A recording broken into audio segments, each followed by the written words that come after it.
ഹരിയും. ശ്രീമദ് വാൽമീകി രാമായണത്തിലെ വളരെ പ്രസിദ്ധമായ ഒരു ഭാഗമാണ് സുമിത്ര ഉപദേശം. സീതാസമേതനായി ശ്രീരാമചന്ദ്ര മഹാപ്രഭു വനവാസത്തിന് പോകാനായി തീരുമാനിക്കുന്നു. ആ സമയത്ത് രാമനോട് കൂടെ പോകാനായിട്ട് ലക്ഷ്മണനും തീരുമാനിക്കുന്നു. രാമന്റെ അനുവാദം നേടുന്നു. അത് കഴിഞ്ഞ് തൻ്റെ മാതാവായ സുമിത്രാദേവിയുടെ അടുത്ത് ചെന്ന് ആ അമ്മയുടെ കാൽക്കൽ വീണ് പ്രണമിച്ച് ആ അമ്മയുടെ അനുജ്ഞയെ നേടുന്നു.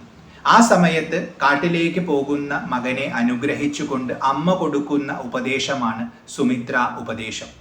ഇപ്പോൾ വനവാസത്തിന് പോകുന്ന മകന് ഒരു അമ്മ കൊടുക്കുന്ന, സ്നേഹത്തോടെ കൊടുക്കുന്ന ഉപദേശമായിട്ട് ഒറ്റ നോട്ടത്തിൽ തോന്നാം. എന്നാൽ വളരെ സൂക്ഷ്മമായി നിരീക്ഷിച്ചാൽ വളരെയധികം ആഴമുള്ള ഒരു ഉപദേശമാണ് സുമിത്ര കൊടുക്കുന്നത്. തൻ്റെ മകനു വേണ്ടി മാത്രമല്ല, സമസ്ത മാനവരാശിക്കും ഉപകരിക്കുന്ന ഉപദേശമാണ് അമ്മ കൊടുക്കുന്നത്. ആ ഉപദേശത്തെ അതിൻ്റെ ആഴത്തിൽ ഗ്രഹിക്കാൻ ഒരു വ്യക്തിക്ക് സാധിച്ചാൽ അയാളുടെ ജീവിതം ധന്യധന്യമായി ഭവിക്കും. ആ ഉപദേശത്തെ സ്വജീവിതത്തിൽ പകർത്തിക്കൊണ്ട് ശ്രേഷ്ഠതയുടെ പാരമ്യം നേടാൻ ഒരു വ്യക്തിക്ക് സാധിക്കും. അത്രയും പ്രസക്തമായ സശക്തമായ ഉപദേശമാണ് സുമിത്രാദേവി മകന് നൽകുന്നത്. അതുകൊണ്ടാണ് ഈ ഉപദേശത്തിന് ഇത്രയും അധികം പ്രചാരം ലഭിച്ചിട്ടുള്ളത്.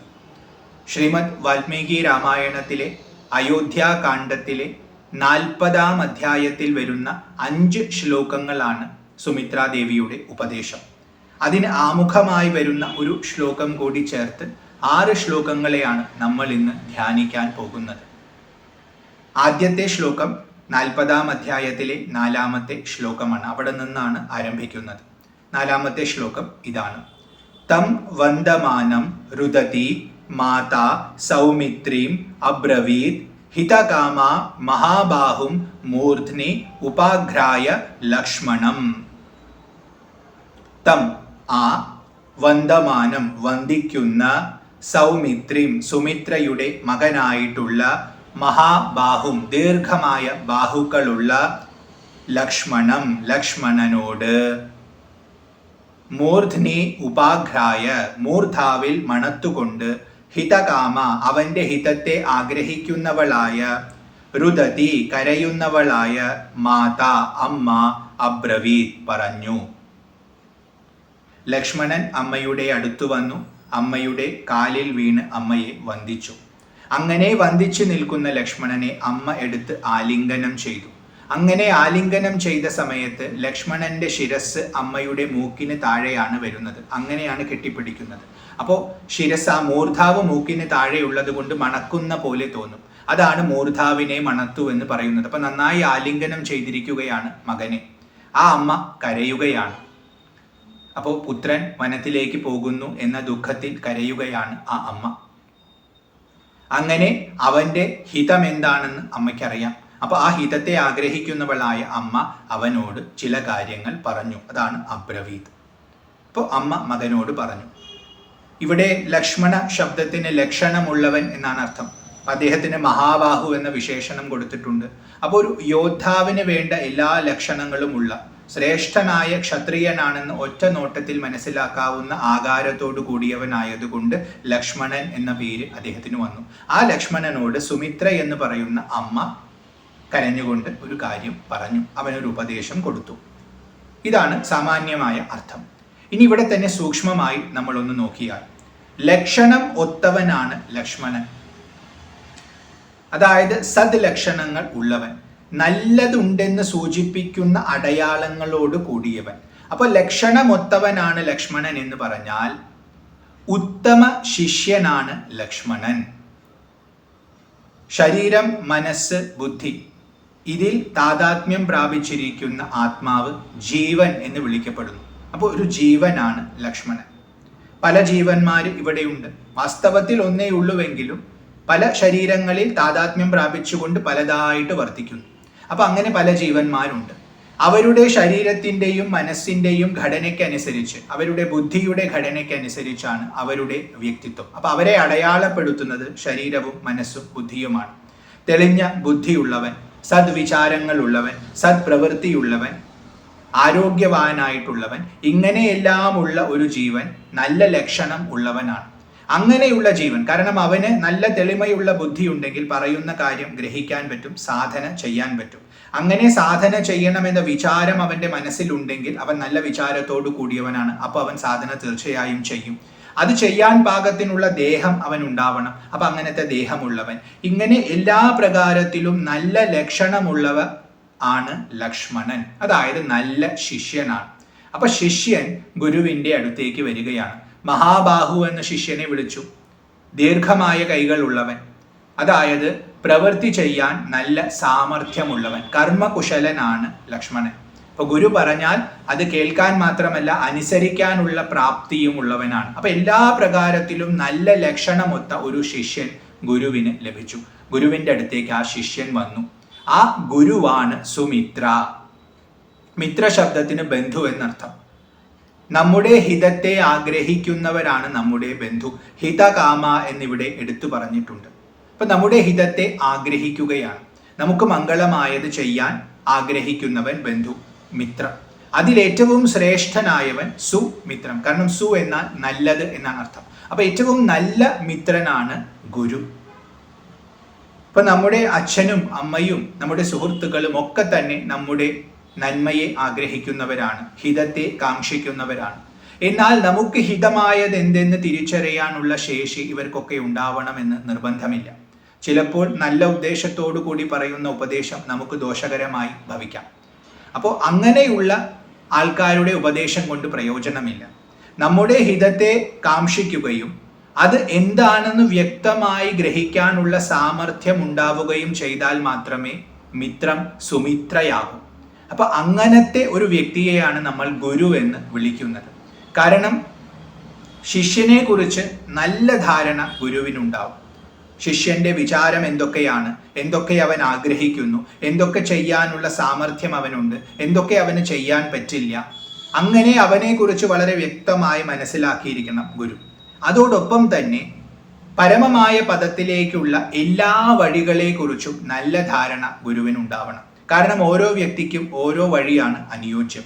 അപ്പോൾ ഒരു ശിഷ്യൻ തൻ്റെ അടുത്ത് വന്നാൽ അവൻ ആരാണെന്ന് മനസ്സിലാക്കുകയും വേണം, അവൻ ഏറ്റവും അനുയോജ്യമായ വഴി ഏതാണെന്ന് കണ്ടെത്തുകയും വേണം. അങ്ങനെ അത് കണ്ടെത്തി അവൻ ഉപദേശിച്ചു കൊടുത്ത് അവൻ്റെ ഹിതത്തെ ചെയ്യുന്നവനാണ് ഗുരു. അതുകൊണ്ട് അവൻ്റെ ഏറ്റവും നല്ല മിത്രം അവൻ്റെ ഗുരു തന്നെയാണ്. അതുകൊണ്ട് സുമിത്ര എന്ന് ഗുരുവിനെ വിളിച്ചിരിക്കുന്നു. അർജുനന്റെ കൂടെ സന്തത സഹചാരിയായി നടന്ന ഭഗവാൻ സുഹൃത്താണ്, പക്ഷെ ഗുരുവുമാണ്. അപ്പൊ അതേപോലെ ഇവിടെ ലക്ഷ്മണന്റെ ഗുരുവാണ് സുമിത്ര. അപ്പൊ നല്ല ലക്ഷണമൊത്ത ശിഷ്യൻ വന്നിരിക്കുന്നു. ആ ശിഷ്യനെ നല്ല ലക്ഷണമൊത്ത ഗുരുവിനെ ലഭിച്ചിരിക്കുന്നു. ആ ഗുരു രുദതി എന്നാണ് പറയുന്നത്, കരയുകയാണ്. ഇപ്പൊ ഒരു അമ്മ മകൻ വിട്ടുപോകുന്നതോർത്ത് കരയുന്നു എന്ന് സാമാന്യർത്ഥം. സൂക്ഷ്മമായി നോക്കുകയാണെങ്കിൽ ആനന്ദാശ്രുക്കളാണത്, അഭിമാനം കൊണ്ടുണ്ടാവുന്ന അശ്രുക്കളാണ്. കാരണം തനിക്ക് ഏറ്റവും അനുയോജ്യനായ ശിഷ്യനെ ലഭിച്ചു, ഇനി ഈ ഉപദേശം ഇവന് കൊടുത്താൽ അതുകൊണ്ട് അവന്റെ ജീവിതം ധന്യമാകും, അവന് പരമപദ പ്രാപ്തി ഉണ്ടാവും, അതുകൊണ്ട് തൻ്റെ ജീവിതത്തിനും ഒരു അർത്ഥമുണ്ടായി എന്ന് കണ്ട് ആനന്ദിക്കുന്ന, ശരിയായ തീരുമാനത്തോടു കൂടി നിൽക്കുന്ന, ശിഷ്യന്റെ മഹത്വത്തിൽ അഭിമാനിക്കുന്ന ഗുരുവിന്റെ അശ്രുക്കളായിട്ട് നമുക്ക് രുദതി എന്ന പദത്തെ കാണാം. അപ്പൊ അങ്ങനെ കരയുകയാണ്, ആനന്ദ കണ്ണീരൊഴുക്കിക്കൊണ്ട് ആ ശിഷ്യനെ ആലിംഗനം ചെയ്യുകയാണ് ഗുരു. നിനക്കുള്ള എല്ലാ നന്മയും ഞാൻ ഉപദേശിച്ചു തരാം, നിന്നെ ലഭിച്ചത് മഹാഭാഗ്യം എന്ന സന്തോഷം അഭിവ്യക്തമാക്കി അവനെ ആലിംഗനം ചെയ്തുകൊണ്ട് ഗുരു ശിഷ്യന് ഉപദേശിക്കുകയാണ്. ശിഷ്യൻ വന്ദമാനം എന്ന് പറഞ്ഞു, നമസ്കരിച്ചിരിക്കുകയാണ്. കാരണം സമർപ്പണമില്ലാതെ ഉപദേശിക്കാൻ പറ്റില്ല. ഇപ്പൊ ഭഗവത്ഗീതയുടെ തുടക്കത്തിൽ അർജുനൻ ഒരുപാട് കാര്യങ്ങൾ പറയുന്നുണ്ട്. അങ്ങനെയാണ് ഇങ്ങനെയാണെന്നൊക്കെ പറഞ്ഞ് ഞാൻ യുദ്ധം ചെയ്യില്ല എന്ന് പറയുമ്പോഴൊന്നും ഭഗവാൻ മിണ്ടുന്നില്ല, നിശബ്ദനായിട്ടിരിക്കുകയാണ്. പക്ഷേ ശിഷ്യസ്തേഹം ഷാധിമാം ത്വാം പ്രപന്നം എന്ന് പറഞ്ഞ് ശരണാഗതി നേടുമ്പോഴാണ് ഉപദേശം തുടങ്ങുന്നത്. ആ ശരണാഗതി ഉണ്ടാക്കാനായിട്ടാണ് ഭഗവാൻ 2 ശ്ലോകങ്ങൾ 2-ാം അധ്യായത്തിന്റെ തുടക്കത്തിൽ പറയുന്നത്. അവന്റെ ഉള്ളിൽ, കാരണം അവൻ പറയുന്നത് ശരിയല്ല എന്ന് അവനെ ബോധിപ്പിക്കാനായിട്ട് 2 കാര്യങ്ങൾ പറയും. അത് കേട്ടതോടുകൂടി അർജുനന് തൻ്റെ ഭാഗത്ത് ശരിയില്ല എന്നൊരു തോന്നൽ വന്നു. അപ്പൊ ശരി എന്തെന്ന് മനസ്സിലാവാതെയായി എന്ന ബോധം ഉദിച്ചപ്പോൾ ഞാൻ അങ്ങയുടെ ശിഷ്യനാണെന്ന് പറഞ്ഞ് സമർപ്പിതനായി. അപ്പോൾ മാത്രമേ ഭഗവാൻ ഉപദേശം ആരംഭിക്കുന്നുള്ളൂ. അപ്പൊ ഇവിടെ വന്ദമാനം എന്ന ശിഷ്യനെ വിളിച്ചിട്ടുള്ളത് സമർപ്പിത ഭാവത്തോടു കൂടി നിൽക്കുന്ന ലക്ഷണമൊത്ത ശിഷ്യനാണ്. അവൻ താൻ പറയുന്നത് കേൾക്കാൻ സന്നദ്ധനാണ്. കാരണം താല്പര്യമില്ലാത്തവരോട് ഉപദേശിച്ചിട്ട് ഒരു കാര്യവുമില്ല, അതുകൊണ്ട് ആ ഉപദേശം വ്യർത്ഥമാവുകയുള്ളൂ. അപ്പൊ ഇവിടെ താല്പര്യപൂർണമായി നിൽക്കുന്ന ശിഷ്യനാണെന്ന് സൂചിപ്പിച്ചു. അപ്പോൾ അമ്മ മകനെ കെട്ടിപ്പിടിച്ച് ഉപദേശിച്ചുവെന്നും ഗുരു ശിഷ്യനെ കെട്ടിപ്പിടിച്ച് ഉപദേശിച്ചുവെന്നും രണ്ട് തലത്തിൽ അർത്ഥം. തം വന്ദമാനം രുദതി മാതാ സൗമിത്രം അബ്രവീത് ഹിതകാമ മഹാബാഹും മൂർധ്നി ഉപാഘ്രായ ലക്ഷ്മണം. ഇതായിരുന്നു 40-ാം അധ്യായത്തിലെ 4-ാമത്തെ ശ്ലോകം. അടുത്തത് 5-ാമത്തെ ശ്ലോകമാണ്. ഇവിടെ നിന്നങ്ങോട്ടാണ് ഉപദേശം തുടങ്ങുന്നത്. 5 ശ്ലോകങ്ങളാണ് ഉപദേശങ്ങൾ. സൃഷ്ടസ്ത്വം വനവാസായ സ്വനുരക്ത സുഹൃജ്ജനെ രാമേ പ്രമാദം മാ കാർഷി പുത്ര ഭ്രാതരി ഗച്ഛതി. ത്വം നീ സൃഷ്ടിക്കപ്പെട്ടിട്ടുള്ളത് വനവാസായ വനവാസത്തിനു വേണ്ടിയാകുന്നു. സു അനുരക്ത സുഹൃത് ജനേ സുഹൃത് ജനത്തിൽ നല്ല രീതിയിൽ അനുരക്തനായിരിക്കുന്ന നീ രാമേ രാമനിൽ പ്രമാദത്തെ മാ കാർഷി ചെയ്യരുത്. പ്രമാദത്തെ ചെയ്യരുത്. പ്രമാദം എന്ന് പറഞ്ഞാൽ അശ്രദ്ധ. ഇപ്പൊ രാമനിൽ നിനക്ക് അശ്രദ്ധയുണ്ടാവരുത്. രാമൻ എന്തു പറയുന്നുവോ അതനുസരിച്ചുകൊണ്ട് രാമന്റെ കൂടെ വളരെ ശ്രദ്ധയോടുകൂടി നടക്കണം. പുത്ര ഭ്രാതരി ഗച്ഛതി. നിന്റെ ഭ്രാതാവായ ശ്രീരാമൻ പോവുകയാണ്. ആ ശ്രീരാമന്റെ കൂടെ നീയും പോകുന്നു. അങ്ങനെ പോകുന്ന സമയത്ത് ശ്രീരാമനിൽ നിനക്ക് ശ്രദ്ധ ഒരല്പം പോലും കുറയാൻ പാടില്ല. വളരെ ശ്രദ്ധയോടുകൂടി പോകണം. അപ്പൊ അമ്മ മകനോട് പറയാണ്, ചേട്ടന്റെ കൂടെ കാട്ടിലേക്ക് പോവുകയാണ്. ചേട്ടനെ സേവിച്ചുകൊണ്ട് ഒരു നല്ല അനുജനായിട്ട് നീ വർത്തിക്കണം. ഇനി സൂക്ഷ്മാർത്ഥം, ജീവന്മാർക്കുള്ള ഗുരു ശിഷ്യന് കൊടുക്കുന്ന അർത്ഥം നമുക്ക് നോക്കാം. വനവാസായ ത്വം സൃഷ്ടഃ. വനത്തിൽ വസിക്കാൻ വേണ്ടിയാണ് നീ സൃഷ്ടിക്കപ്പെട്ടിട്ടുള്ളത്. വനം, സംസാരം, അലഞ്ഞ് തിരിയുന്ന ഇടമാണ് വനം. കാരണം വനത്തിന് അടവി എന്നൊരു പേരുണ്ട്. പിന്നീട് ആ ശബ്ദം വരുന്നുണ്ട്. അടധാതുവിന് അലയുക എന്നാണ് അർത്ഥം. അപ്പൊ അലയാനുള്ള ഇടമാണ് അടവി. അങ്ങനത്തെ പ്രദേശമാണ് വനം. അതായത് സംസാരമാണ്. സംസാരത്തിൽ വന്ന് നമ്മൾ അലയുകയാണ്. സംസരതി ഇതി സംസാര. ഇങ്ങനെ പ്രവഹിച്ചുകൊണ്ടേയിരിക്കുന്നു, നിത്യം പരിണമിച്ചുകൊണ്ടേയിരിക്കുന്നു. അതാണ് സംസാരം. ജനന മരണ ചക്രം. പലതും ഉണ്ടാകുന്നു, നിലനിൽക്കുന്നു, ഇല്ലാതെയാകുന്നു. അങ്ങനെയുള്ള സംസാരമാകുന്ന വനത്തിലേക്ക് പോകാനായിട്ട്, ആ വനത്തിൽ വസിക്കാനായിട്ട് സൃഷ്ടിക്കപ്പെട്ടവനാണ് നീ. അതായത് ജീവൻ എന്തുകൊണ്ടാണ് ഉദ്ഭവിച്ചത്? തൻ്റെ പൂർണ്ണതയിൽ അത് ചിദാനന്ദ സ്വരൂപനാണ്. അതിന് കർമ്മവുമില്ല, വാസനയുമില്ല, ഒന്നുമില്ല. ശുദ്ധമായ ബോധമാണത്, നിത്യമുക്തനാണത്. പക്ഷെ ആ ആത്മതത്വം ജീവനായിട്ട് ആവിർഭവിച്ചിരിക്കുന്നു. എവിടെ? വനത്തിൽ, സംസാരത്തിൽ. എന്തിനു വേണ്ടിയാണ്? അവിടെ വസിക്കാനായിട്ടാണ്. കാരണം അവൻ്റെ ഉള്ളിൽ വാസനകളുണ്ട്. ആ വാസനകളെ കർമ്മമായിട്ട് അവൻ പ്രവർത്തിക്കണം. ആ കർമ്മത്തിലൂടെ അവൻ ഫലങ്ങളെ നേടണം. അങ്ങനെ ആ ചക്രത്തിന്റെ ഭാഗമാകാൻ വേണ്ടിയാണ് ജീവൻ ഉദ്ഭവിക്കുന്നത്. ആത്മാവിന് സംസാരമില്ല, പക്ഷെ ജീവൻ ശരീരമനോബുദ്ധികളിൽ താതാത്മ്യം പ്രാപിച്ചു നിൽക്കുന്ന ആത്മാവാണ്. അപ്പൊ തെറ്റിദ്ധാരണയുണ്ട്. താൻ ഈ ശരീരമാണ്, മനസ്സാണ്, ബുദ്ധിയാണ്, ഇതൊക്കെ തൻ്റെയാണ്, ഇതിനുള്ളതെല്ലാം തൻ്റെയാണ്, ഇത് ചെയ്യുന്നതെല്ലാം താനാണ് ചെയ്യുന്നത് എന്ന താതാത്മ്യത്തോടുകൂടി, തെറ്റിദ്ധാരണയോടുകൂടി നിൽക്കുന്നത് ജീവൻ. ആ ജീവൻ ഉദ്ഭവിച്ചത് എന്തിനാ? സംസാരത്തിൽ വ്യവഹരിക്കാൻ വേണ്ടിയാണ്. അപ്പൊ വനവാസായ സൃഷ്ടത്വം. അല്ലയോ ശിഷ്യ, നീ ഇപ്പോൾ ഈ ശരീരം, ഈ മനസ്സ്, ഈ ബുദ്ധി ഇതിൻ്റെ ഉള്ളിൽ നിൽക്കുന്നത് ഈ സംസാരത്തിൽ ജീവിക്കാൻ വേണ്ടിയാണ്. ഇത് നീ അംഗീകരിക്കണം. കാരണം ഈ സംസാരത്തിൽ നീ വന്നു കഴിഞ്ഞു. ഇനി ഇത് ഉപേക്ഷിച്ചിട്ട് പോകാൻ നിനക്ക് പറ്റില്ല. നീ ഇത് സ്വീകരിക്കുക. സംസാരത്തിൽ നീ വസിക്കാൻ അർഹനാണെന്നുള്ള ബോധത്തോടുകൂടി, ഇവിടെ വസിക്കാൻ വേണ്ടിയാണ് നീ ശരീരം, മനസ്സ്, ബുദ്ധി തിരഞ്ഞെടുത്തത് എന്ന ബോധത്തോടുകൂടി ജീവിക്കുക. അതാണ് വനവാസായ സൃഷ്ടസ്ത്വം സ്വനുരക്ത സുഹൃജ്ജനേ. എങ്ങനെയുള്ളവനാണ് നീ, അഥവാ എങ്ങനെയുള്ളവനായിരിക്കണം നീ? സു അനുരക്ത. നല്ല അനുരക്തി നിനക്കുണ്ടാവണം. നല്ല ആസക്തി, നല്ല പ്രേമം, നല്ല സ്നേഹം നിനക്കുണ്ടാവണം. ആരോട്? സുഹൃജ്ജനേ. സുഹൃത്തായിട്ടുള്ള ജനത്തിൽ നിനക്ക് നല്ല അനുരക്തി ഉണ്ടാവണം, നല്ല സ്നേഹം നിനക്കുണ്ടാവണം. സുഹൃത്ത്, നല്ല ഹൃദയം. നല്ല ഹൃദയത്തിലുള്ള ജനം, നല്ല ഹൃദയത്തിൽ ആവിർഭവിക്കുന്നത്, ജനശബ്ദത്തിന് ജനിക്കുന്നത് എന്നാണ് അർത്ഥം. അപ്പൊ നല്ല ഹൃദയത്തിൽ ആവിർഭവിക്കുന്നവൻ ആരോ അവനിൽ നിനക്ക് നല്ല അനുരക്തി ഉണ്ടാവണം. അപ്പൊ അനുരക്തി ശബ്ദത്തിന് ഭക്തി എന്നർത്ഥം. സുഹൃത് ജന ശബ്ദത്തിന് അകത്തുള്ള ഹൃദയത്തിലുള്ള ഈശ്വരൻ എന്നർത്ഥം. കാരണം നല്ല ഹൃദയം എന്ന് പറഞ്ഞാൽ പരിശുദ്ധമായ ഹൃദയമാണ്. സാധനയിലൂടെ ഹൃദയം പരിശുദ്ധമാകണം. ഹൃദയത്തിനെ മറച്ചുകൊണ്ട് ഒരുപാട് വാസനകൾ, ആഗ്രഹങ്ങളൊക്കെ ഉണ്ട്. അപ്പൊ ഹൃദയം നമുക്ക് വ്യക്തമാവുകയില്ല.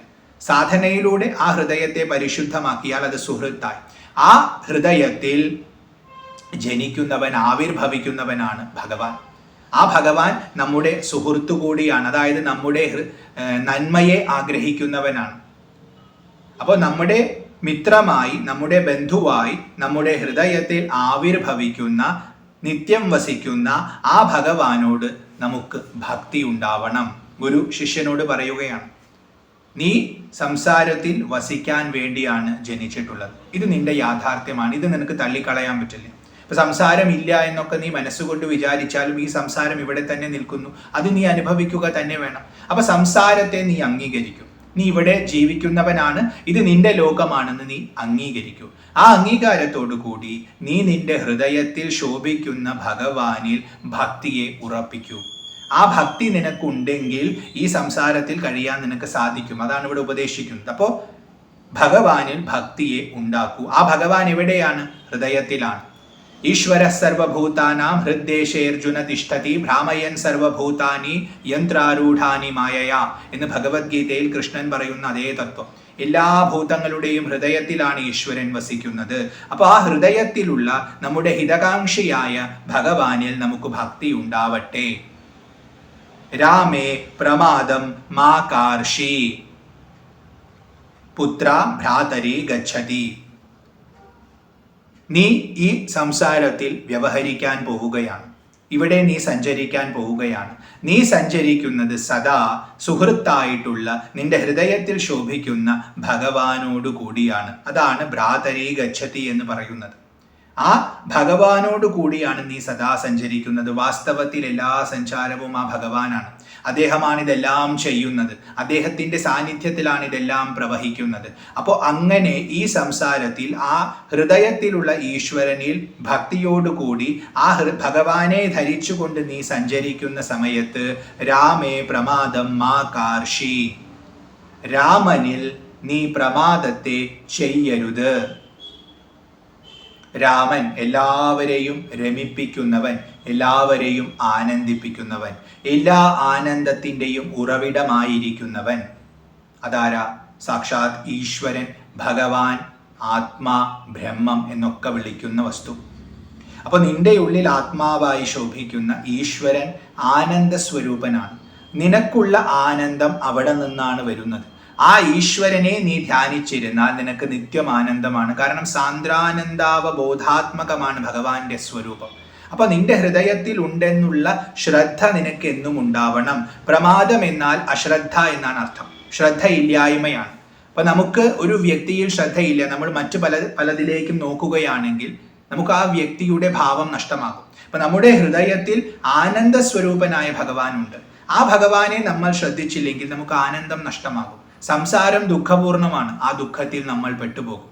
അപ്പോൾ വനവാസത്തിന് വേണ്ടി വന്നിട്ടുള്ള നമ്മൾ, സംസാരത്തിൽ ജീവിക്കാൻ വേണ്ടി വന്നിട്ടുള്ള നമ്മൾ, നമ്മുടെ ഹൃദയത്തിൽ ശോഭിക്കുന്ന ഭഗവാനോട് ഭക്തിയെ ധരിച്ചുകൊണ്ട് ഈ സംസാരത്തിൽ ഭഗവാനോടൊപ്പം ഗമിക്കണം, ഭഗവാന്റെ പിറകെ ഗമിക്കണം. തന്നെ നടത്തുന്നത് ഭഗവാനാണ്. ഇപ്പോൾ അർജുനന്റെ രഥത്തെ ഭഗവാൻ സാരഥിയായിട്ട് വഹിക്കുന്ന പോലെ ശരീരമാകുന്ന ഈ രഥത്തെ അകത്തിരിക്കുന്ന ഭഗവാനാണ് നയിക്കുന്നത്. ഇന്ദ്രിയങ്ങൾ കുതിരകളാണ്, കടിഞ്ഞാൻ മനസ്സാണ്, ബുദ്ധിയാണ് സാരഥി എന്ന് പറയും. അപ്പോൾ ആ ബുദ്ധിയെ പ്രചോദിപ്പിക്കുന്ന ചൈതന്യമായി ആത്മഭാവത്തിൽ ഇരിക്കുന്നതും ഭഗവാൻ തന്നെ.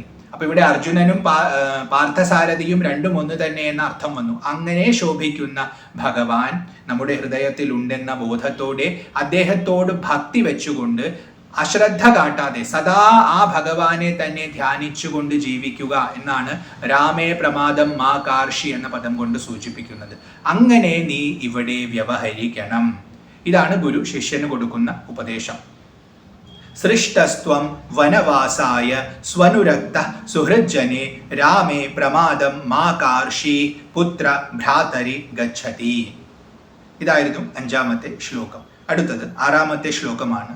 വ്യസനി വാ സമൃദ്ധോ വാ ഗതിരേഷ തവാനഘ ഏഷ ലോകേ സതാം ധർമ്മോ യജ്യേഷ്ഠവശഗോ ഭവേത്.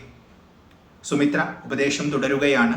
വ്യസനി, വ്യസനം ഉള്ളവനാണെങ്കിലും, വ്യസനം എന്നാൽ ആപത്ത്, അപ്പൊ ആപത്തിൽ നിന്നുണ്ടാകുന്ന ദുഃഖമെല്ലാം അനുഭവിച്ചിരിക്കുന്നവനാണെങ്കിലും, സമൃദ്ധോവാ, സമൃദ്ധനാണെങ്കിലും, എല്ലാ ഐശ്വര്യങ്ങളോടും കൂടി ധനസമൃദ്ധിയോടുകൂടി ഇരിക്കുന്നവനാണെങ്കിലും, അപ്പൊ ഒന്ന് ദുഃഖിയായിട്ടിരിക്കുകയാണെങ്കിലും മറ്റേത് സുഖിയായിട്ടിരിക്കുകയാണെങ്കിലും, ഏഷ ഗതി തവ അനഘ. അനഘ, അഘം എന്നാൽ പാപം, അനഘൻ എന്നാൽ പാപമില്ലാത്തവൻ. പാപമില്ലാത്തവനായ ലക്ഷ്മണ, അമ്മ മകനോട് പറയുകയാണ്, തവ ഗതി ഏഷഃ, നിനക്ക് ഒരു ഗതി മാത്രമേ ഉള്ളൂ, അത് രാമനാണ്. നീ ദുഃഖിക്കുകയാണെങ്കിലും നീ സുഖിക്കുകയാണെങ്കിലും നിനക്കൊരു ഗതി മാത്രമേ ഉള്ളൂ, അത് രാമനാണ്. അത് നീ മറക്കരുത്. ഏഷ ലോകേ സതാം ധർമ്മോ യത് ജ്യേഷ്ഠവശകോ ഭവേ. ഈ ലോകത്തിൽ ഏറ്റവും ശ്രേഷ്ഠമായ ധർമ്മം എന്തെന്ന് ചോദിച്ചാൽ ജ്യേഷ്ഠവശകനായിട്ട് ഭവിക്കുക. തൻ്റെ ചേട്ടൻ എന്താണോ പറയുന്നത് അതനുസരിച്ചുകൊണ്ട് ജീവിക്കുക. അതാണ് ജ്യേഷ്ഠവശക ശബ്ദം കൊണ്ട് സൂചിപ്പിക്കുന്നത്. അപ്പോൾ ജ്യേഷ്ഠനെ അനുസരിക്കുന്ന അനുജനായിട്ട് വർത്തിക്കുക എന്നുള്ളതാണ് നിനക്ക് ഈ ലോകത്തിൽ ഏറ്റവും ശ്രേഷ്ഠമായ ധർമ്മം. ആ ധർമ്മത്തെ അനുചരിച്ചുകൊണ്ട് നീ വനത്തിൽ നിന്റെ ജ്യേഷ്ഠനെ അനുഗമിക്കണം എന്ന് അമ്മ മകന് ഉപദേശിച്ചു. ഇനി ഇവിടെ സൂക്ഷ്മാർത്ഥം നോക്കാം. വ്യസനീവാ സമൃദ്ധോവാ. ഈ ലോകത്തിൽ 2 പ്രകാരത്തിലുള്ള കർമ്മങ്ങളുണ്ട്. പുണ്യകർമ്മങ്ങളുണ്ട്, പാപകർമ്മങ്ങളുണ്ട്. സുഖത്തെ ഉണ്ടാക്കുന്നതെന്തോ അത് പുണ്യം, ദുഃഖത്തെ ഉണ്ടാക്കുന്നതെന്തോ അത് പാപം. അപ്പോൾ ഒരു വ്യക്തി ഒരുപാട് വാസനകളായിട്ട് ലോകത്തിലേക്ക് വരുന്നു, വാസനകൾക്കനുസരിച്ച് വ്യവഹരിക്കുന്നു. അങ്ങനെ വ്യവഹരിക്കുന്ന സമയത്ത് സദ്വാസനയാണെങ്കിൽ അവൻ പുണ്യം ചെയ്യും, അതിൻ്റെ ഫലമായിട്ട് സുഖത്തെ നേടും. ദുർവാസനയാണെങ്കിൽ അവൻ പാപം ചെയ്യും, അതിൻ്റെ ഫലമായിട്ട് ദുഃഖത്തെ നേടും. അപ്പൊ ജീവിതത്തിൽ ഇത് രണ്ടും ഉണ്ടാവും. സംസാരത്തിൽ വന്നിട്ടുള്ള, ഈ വനത്തിൽ വന്ന് പെട്ടിട്ടുള്ള ഓരോ വ്യക്തിക്കും സുഖവും ഉണ്ടാവും, ദുഃഖവും ഉണ്ടാവും, മാറി മാറി വരും. അത് സംസാരത്തിന്റെ നിയമമാണ്. സുഖം മാത്രം കിട്ടണമെന്നോ ദുഃഖം മാത്രം കിട്ടണമെന്നോ പറഞ്ഞ് വാശി പിടിച്ചുകൊണ്ട് ഇവിടെ ജീവിക്കാൻ പറ്റില്ല. സുഖവും വരും, ദുഃഖവും വരും, മാറി മാറി വന്നുകൊണ്ടിരിക്കും. കാരണം വാസനകൾ 2 പ്രകാരത്തിലുണ്ട്. അത് രണ്ടും ഓരോ ജീവനിലും ഉണ്ടാവും. അപ്പൊ അതുകൊണ്ട് സദ്പ്രവൃത്തിയും ദുഷ്പ്രവൃത്തിയും ഉണ്ടാവും, സദ്വാസന ദുർവാസനയുണ്ടാവും, സദ്ഫലങ്ങൾ ദുഷ്ഫലങ്ങൾ ഉണ്ടാവും. ഇത് അനുഭവിച്ചുകൊണ്ടേയിരിക്കാൻ ഓരോ ജീവനും ബാധ്യസ്ഥനാണ്.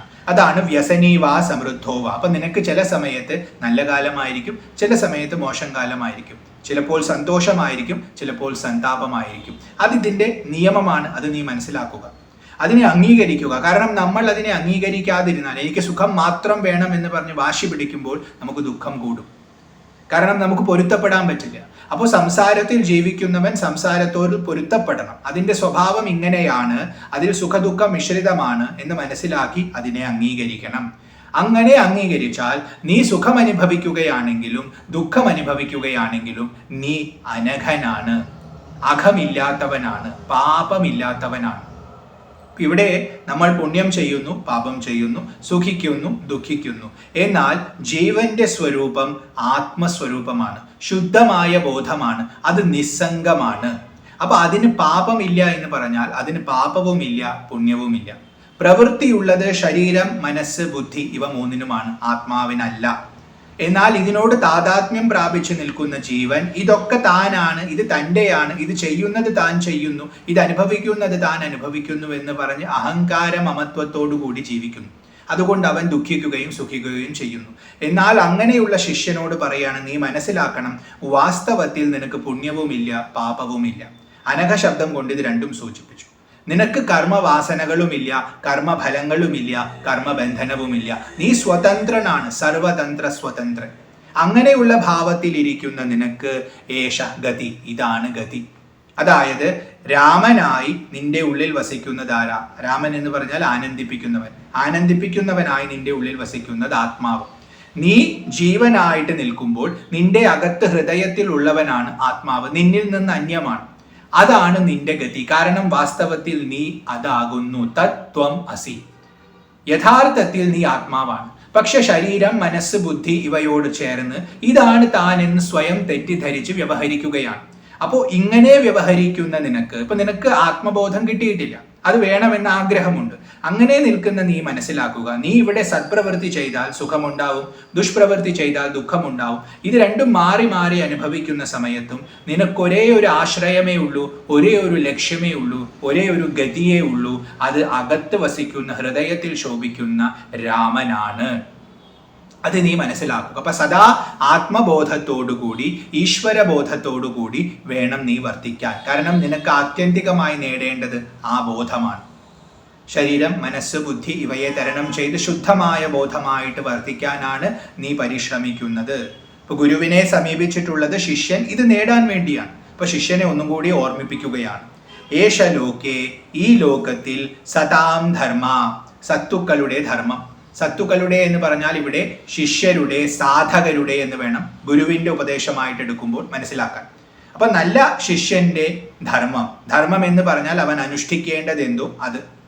അപ്പൊ നല്ല ശിഷ്യരുടെ ധർമ്മം എന്ന് പറയുന്നത് ജ്യേഷ്ഠ വശക ഭവേ, ജ്യേഷ്ഠന്റെ വശത്തിനനുസരിച്ച് ഗമിക്കുന്നവനായിട്ട്, അതായത് ജ്യേഷ്ഠനെ അനുസരിക്കുന്നവനായിട്ട് ഭവിക്കണം.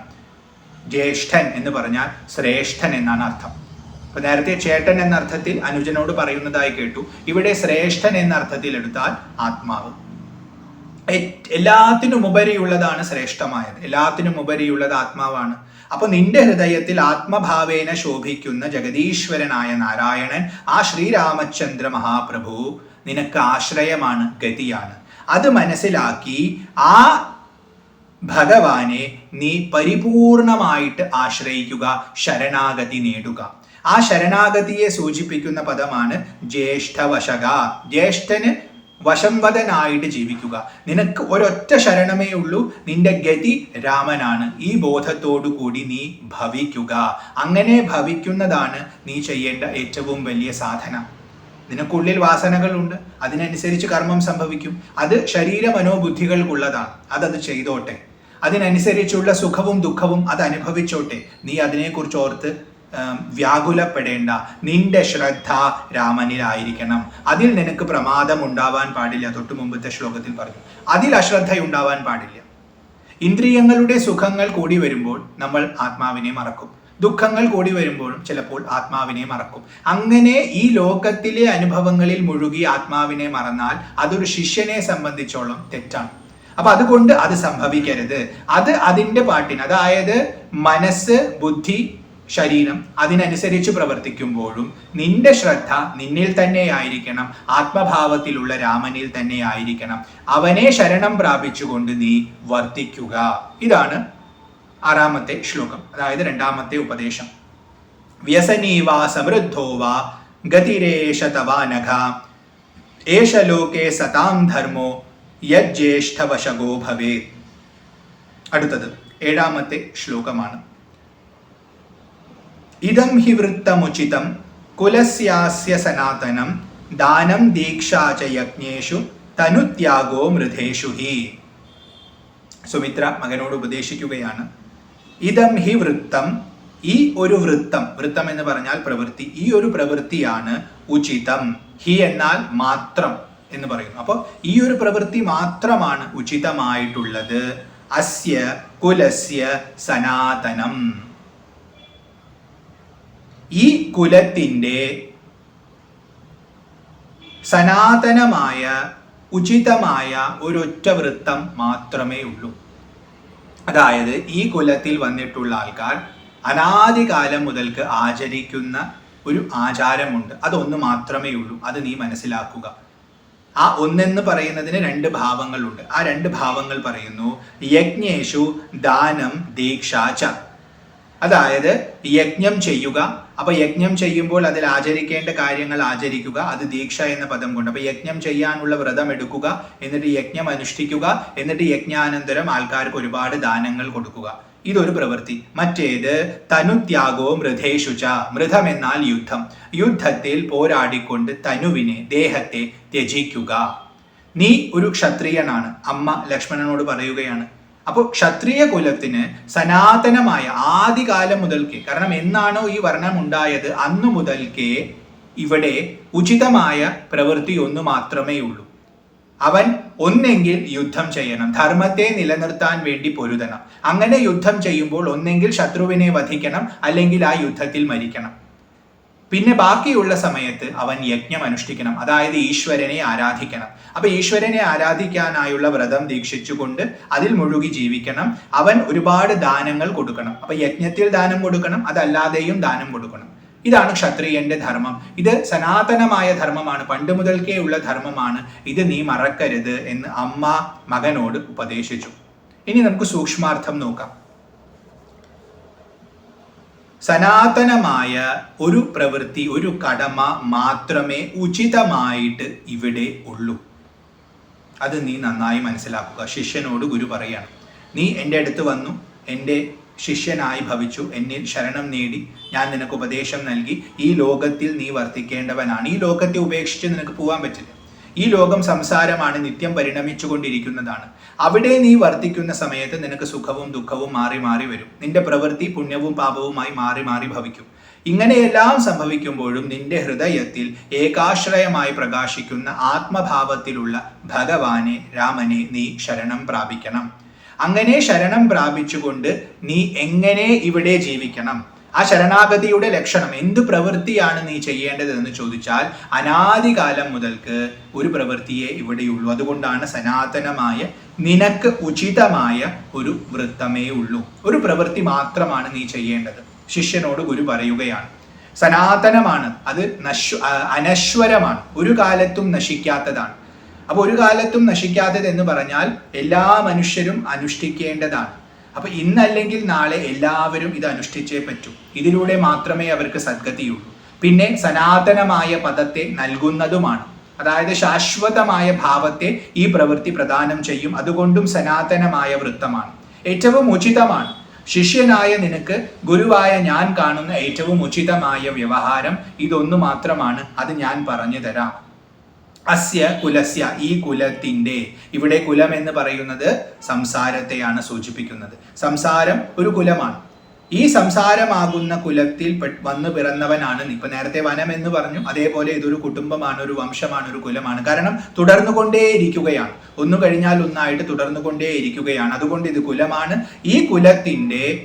ഈ കുലത്തിൽ വന്ന് പിറന്നിട്ടുള്ളവർക്കെല്ലാം ഒരൊറ്റ ധർമ്മമേ ഉള്ളൂ, ഏറ്റവും ഉചിതമായതും സനാതനമായതും. അത് ഞാൻ പറഞ്ഞു തരാം. എന്താണ്? ഒന്ന് യജ്ഞം ചെയ്യുക, മറ്റേത് യുദ്ധം ചെയ്യുക. യജ്ഞം, യുദ്ധം, ഇത് രണ്ടും കൂടി ചേർത്ത് ഇതിനെ ഒരു പ്രവൃത്തിയായിട്ട് കാണണം.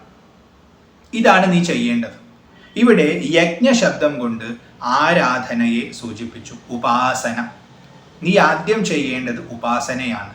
ഉപാസനയ്ക്കായിക്കൊണ്ട് ദീക്ഷയും ദാനവും നീ ചെയ്യണം. ദീക്ഷയും ദാനവും. ദാനം എന്ന് പറഞ്ഞാൽ കൊടുക്കുക. ആദ്യം പറയുന്നത് ദാനം എന്നതാണ്, കൊടുക്കുകയാണ്. എന്താണ് കൊടുക്കേണ്ടത്? ശരീരം, മനസ്സ്, ബുദ്ധി, ഇവയിൽ താതാത്മ്യം പ്രാപിച്ചു നിൽക്കുന്ന നിനക്ക് നീ ഇതാണ് എന്ന തോന്നലുണ്ട്, അഥവാ ഇതിൽ പരിമിതനാണ് എന്ന തോന്നലുണ്ട്. ഇതിനോട് ചേർത്തുകൊണ്ട് പലതും നിന്റേതാണ് എന്ന തോന്നലുണ്ട്. ഇതിലൂടെ നീ പ്രവർത്തിക്കുന്നു എന്ന തോന്നലുണ്ട്, നിവർത്തിക്കുന്നു എന്ന തോന്നലുണ്ട്, അനുഭവിക്കുന്നു എന്ന തോന്നലുണ്ട്. അതായത് അഹങ്കാരം, മമത്വം, കർത്തൃത്വം, ഭോക്തൃത്വം. ചെയ്യുന്നു എന്ന തോന്നൽ കർത്തൃത്വം, അനുഭവിക്കുന്നു എന്ന തോന്നൽ ഭോക്തൃത്വം, എന്റേതെന്ന തോന്നൽ മമത്വം, ഞാൻ എന്ന തോന്നൽ അഹങ്കാരം. ഇതെല്ലാം തോന്നലാണ്. കാരണം വാസ്തവത്തിൽ നീ ആത്മാവാണ്, ശുദ്ധബോധമാണ്. നിനക്ക് ശരീരമോ ഇല്ല, മനസ്സോ ഇല്ല, ബുദ്ധിയോ ഇല്ല. പക്ഷെ ശുദ്ധബോധമായ നീ ശരീരം, മനസ്സ്, ബുദ്ധി എന്നിവയിൽ കുടുങ്ങി അതിനോട് താതാത്മ്യം പ്രാപിച്ച് ജീവനായിട്ടാണ് ഇപ്പോൾ ഈ നിമിഷം ഇവിടെ നിൽക്കുന്നത്. ഗുരു ശിഷ്യനോട് പറയുകയാണ്, അങ്ങനെ നിൽക്കുന്ന നിനക്ക് പ്രവൃത്തിയുണ്ട്. ആത്മാവിന് പ്രവൃത്തിയൊന്നുമില്ല, പക്ഷേ ജീവനുണ്ട്. അപ്പൊ ആ പ്രവൃത്തി എന്താണ്? നീ ആദ്യം കൊടുക്കണം, ദാനം ചെയ്യണം. എന്തിനെ ദാനം ചെയ്യണം? ശരീരം, മനസ്സ്, ബുദ്ധി എന്നുള്ളത് ഞാനാണെന്നുള്ള വിചാരത്തെ ഉപേക്ഷിക്കണം. ഇത് ഭഗവാന്റെയാണ് എന്ന ബോധം വരുത്തണം. കാരണം ആത്മാവായിട്ട് തന്നിൽ നിന്ന് അന്യമായ തൻ്റെ ഹൃദയത്തിൽ ശോഭിക്കുന്ന ഈശ്വരനായിട്ടാണ് സാധകൻ ഇപ്പോൾ കാണുന്നത്. അപ്പൊ ആ ഈശ്വരന് ഇതെല്ലാം കൊടുക്കുക, സമർപ്പിക്കുക. ശരീരം ഭഗവാന്റെയാണ്, മനസ്സ് ഭഗവാന്റെയാണ്, ബുദ്ധി ഭഗവാന്റെയാണ്. കായേന വാച മനസേന്ദ്രിയർവാ ബുദ്ധ്യാത്മനാ വാ പ്രകൃതേ സ്വഭാവാത് കരോമി യദ്യത് സകലം പരസ്മൈ നാരായണായേതി സമർപ്പയാമി എന്ന ഭാവം. അപ്പോൾ ഈ ശരീരം കൊണ്ട് എന്ത് ചെയ്യുന്നുവോ അത് ചെയ്യുന്നത് നീയാണ്. അതിൻ്റെ ഫലങ്ങൾ എന്തെല്ലാമാണോ അത് നിനക്കുള്ളതാണ്. മനസ്സുകൊണ്ട് എന്തെല്ലാം ചിന്തിക്കുന്നുവോ അത് ചിന്തിക്കുന്നത് നീയാണ്. അതുകൊണ്ട് എന്തെല്ലാം ഫലങ്ങൾ ഉണ്ടാകുന്നുവോ അതെല്ലാം നിനക്കുള്ളതാണ്. ബുദ്ധി എന്തിനെയെല്ലാം പ്രകാശിപ്പിക്കുന്നുവോ അത് പ്രകാശിപ്പിക്കുന്നത് നീയാണ്. എന്തെല്ലാം അതുകൊണ്ട് ബുദ്ധി അനുഭവിക്കുന്നുവോ അതെല്ലാം അനുഭവിക്കുന്നത് നീയാണ്. അപ്പോൾ ചെയ്യുന്നതും നീ, അനുഭവിക്കുന്നതും നീ, അതുകൊണ്ട് ആത്മഭാവത്തിൽ ശോഭിക്കുന്നതും നീ. അപ്പൊ അഹങ്കാരവും മമത്വവും കർത്തൃത്വവും ഭോക്തൃത്വവും എല്ലാം നിനക്ക് ഞാൻ തന്നിരിക്കുന്നു. ഇനി ഞാൻ എന്ന് പറയുന്നത് നിന്റെ ഒരു അനുചരൻ മാത്രം, നിന്നെ അനുസരിക്കുന്നവൻ, നിന്നെ ഉപാസിക്കുന്നവൻ. അപ്പൊ ഞാൻ ചെയ്യുന്നു എന്ന തോന്നൽ എനിക്ക് ഉണ്ടാകുമ്പോഴും ഞാൻ അത് നിനക്ക് വേണ്ടി ചെയ്യുന്നു എന്ന ഭാവമാക്കും. കൊടുക്കുക എന്ന് പറഞ്ഞാൽ ഈ ഭാവത്തെ ഉണ്ടാക്കുക എന്നാണ് അർത്ഥം. കാരണം നമുക്ക് ഞാൻ എന്ന ഭാവം വിട്ടിട്ടില്ല. ശിഷ്യൻ സാധന ചെയ്യാൻ തുടങ്ങുകയാണ്. അവൻ ആത്മസാക്ഷാത്കാരം നേടിയിട്ടില്ല, പക്ഷെ ആത്മാവാണ് താൻ എന്നുള്ള ബോധമുണ്ട്. അപ്പൊ വാസ്തവത്തിൽ ഇതെല്ലാം അതിൻ്റെയാണെന്ന് അറിഞ്ഞു, പക്ഷെ അനുഭവത്തിൽ വന്നിട്ടില്ല. അപ്പൊ ചെയ്യുമ്പോൾ ഞാൻ ചെയ്യുന്നു, പക്ഷേ നിനക്ക് വേണ്ടി ചെയ്യുന്നു.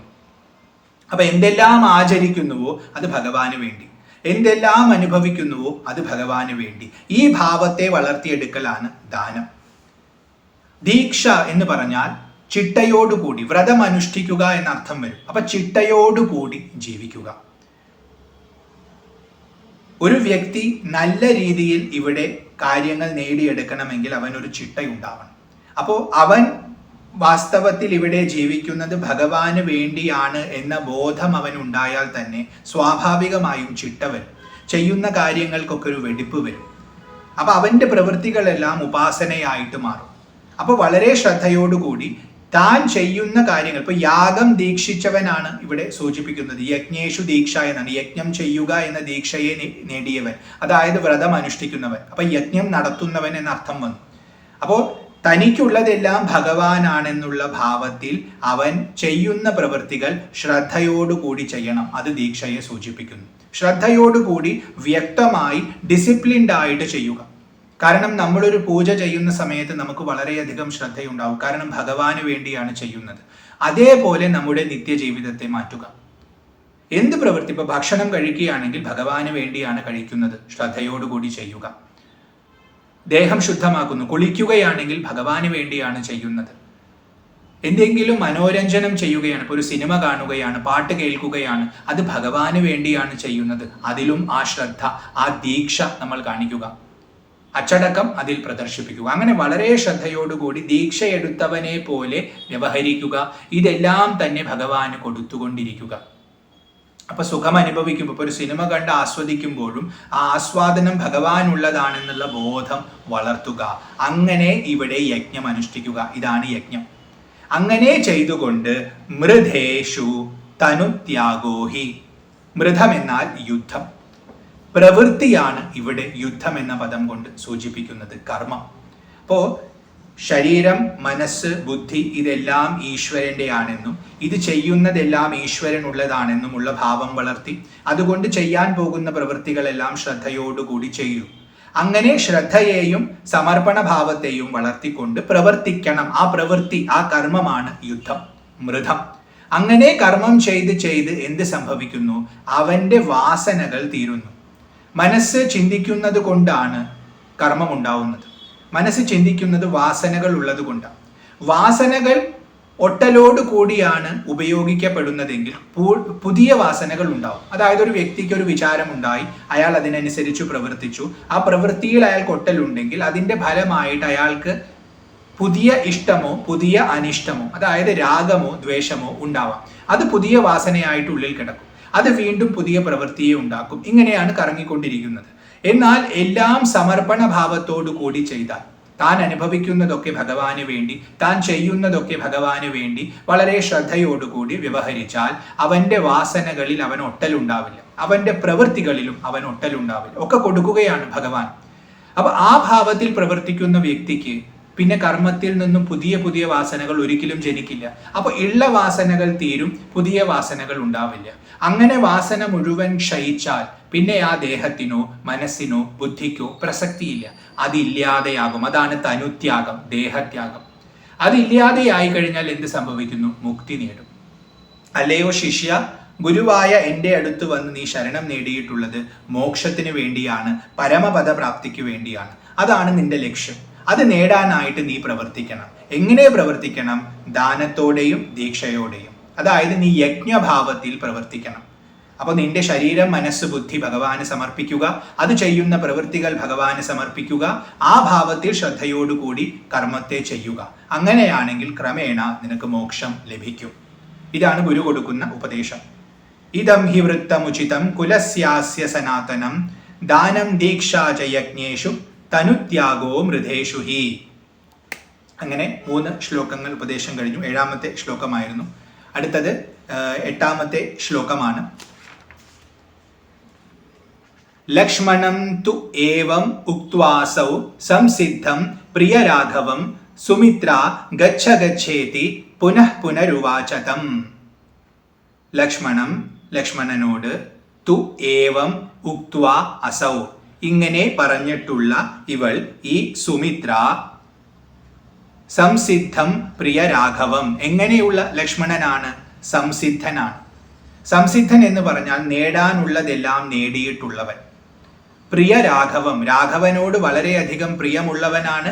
രാഘവന് വളരെയധികം പ്രിയം തന്നിലുള്ളവനുമാണ്. രാഘവൻ എന്നാൽ രാമൻ. അപ്പൊ രാമനോട് ഇഷ്ടമുള്ളവനായ സംസിദ്ധനായ ലക്ഷ്മണനോട് അസൗ സുമിത്ര, ഈ സുമിത്ര ഏവം ഉക്ത്വ, ഇപ്രകാരം പറഞ്ഞു. ഇപ്പൊ പറഞ്ഞ ഈ ഉപദേശമൊക്കെ പറഞ്ഞു കഴിഞ്ഞിട്ട് സുമിത്ര പറയുകയാണ്, ഗച്ഛ ഗച്ഛേതി പുനഃ പുനഃ ഉവാചതം. പ്രധാനപ്പെട്ട 3 ഉപദേശങ്ങൾ ലക്ഷ്മണന് കൊടുത്തുകൊണ്ട് അമ്മ പറയുകയാണ്, ഗച്ഛ ഗച്ഛ ഇതി, പുനഃ പുനഃ, വീണ്ടും വീണ്ടും, ഗച്ഛ ഗച്ഛ, പോകുക പോകുക എന്ന് ഉപദേശം കൊടുത്തു.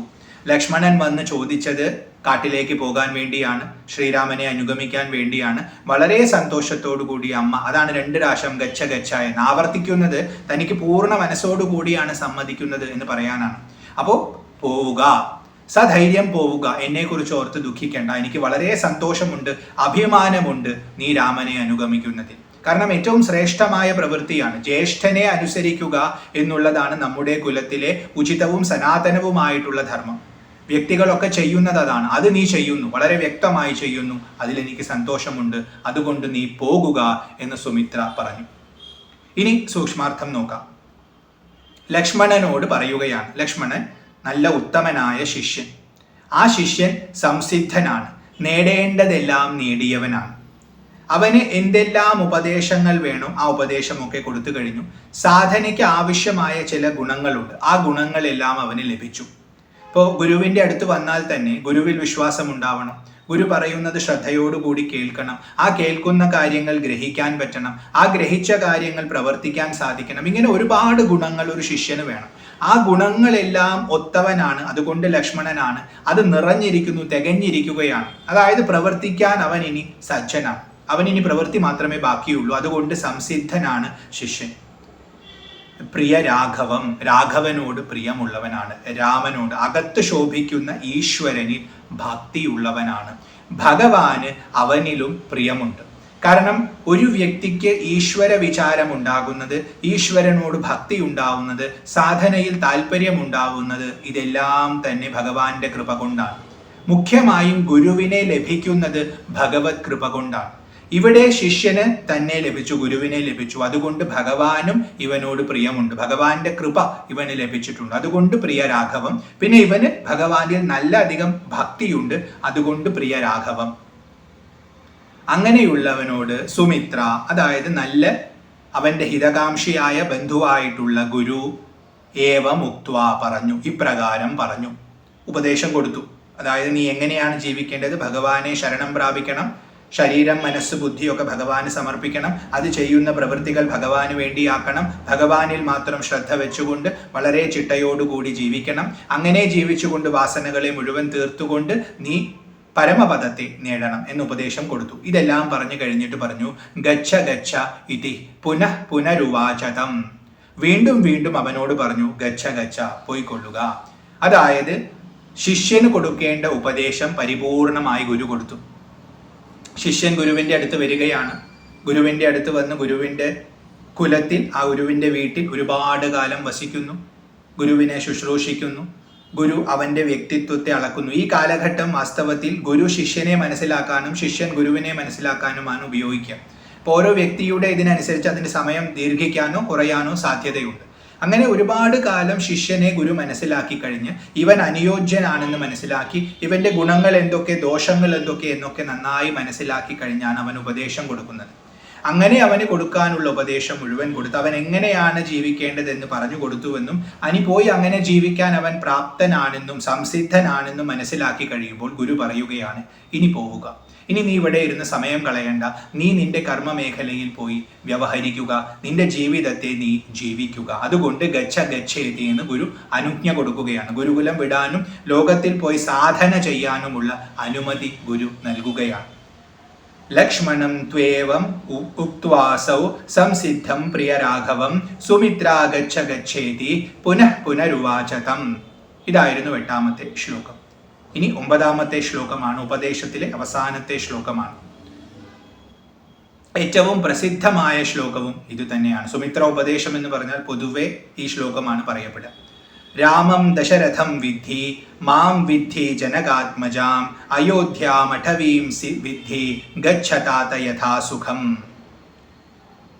രാമനെ സുമിത്ര ലക്ഷ്മണൻ എന്ന മകനോട് പറയുകയാണ്, നീ രാമന്റെയും സീതയുടെയും കൂടെ കാട്ടിലേക്ക് പോവുകയാണ്. അവിടെ പോകുമ്പോൾ നിനക്ക് നല്ല സന്തോഷത്തോടു കൂടി ജീവിക്കണമെന്നുണ്ടെങ്കിൽ നീ ഒരു കാര്യം ചെയ്യുക, രാമനെ നീ ദശരഥനായിട്ട് കാണുക. അതായത് രാമൻ നിന്റെ അച്ഛനാണ്, നിന്റെ രാജാവാണ്. അപ്പൊ രാമനെ നീ ദശരഥനായിട്ട് കാണുക. മാം വിദ്ധി ജനകാത്മജാം, ജനകന്റെ ആത്മജയായിട്ടുള്ള സീതാ ഭഗവതിയെ നീ എന്നെ ഞാനായിട്ട് കാണുക. അതായത് സീതയെ അമ്മയായിട്ട് കാണുക,